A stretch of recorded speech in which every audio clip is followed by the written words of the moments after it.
আমাদের যারা কর্মকর্তা আছে তার সবার সঙ্গে তিনি এসেছেন এবং এয়ারপোর্ট থেকে তিনি নিজে গাড়ি চালিয়ে কিন্তু আজকের যে দিনের যে প্রথম যে কর্মসূচি সেখানে তিনি যোগ দিতে এসেছেন। আপনারা হয়তো দেখতে পাচ্ছেন যে আমরা দেখছি যে প্রধানমন্ত্রীর যে গাড়ি সেটা কিন্তু আজকের যে কর্মসূচি সেখানে চলে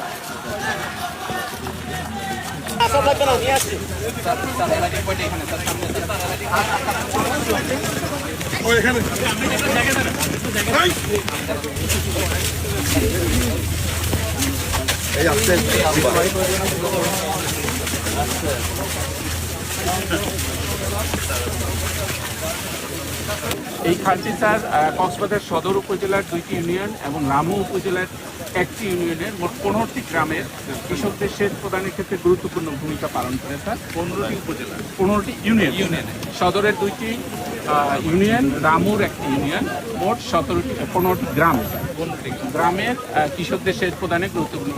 খালটি স্যার টোটাল দৈর্ঘ্য 8 কিলোমিটার। এটি বাঁকখালী রিভার থেকে, বাঁকখালী নদী থেকে উৎপত্তি হয়ে স্যার এটি রামুর পাড়ি খালে পতিত হয়েছে স্যার। খালটি স্যার খনন করার ফলে 1012 হেক্টর জমিতে স্যার উভয় পাশের পানি বর্ষা মৌসুমে নিষ্কাশিত 1012 স্যার। আর এখানে স্যার অতিরিক্ত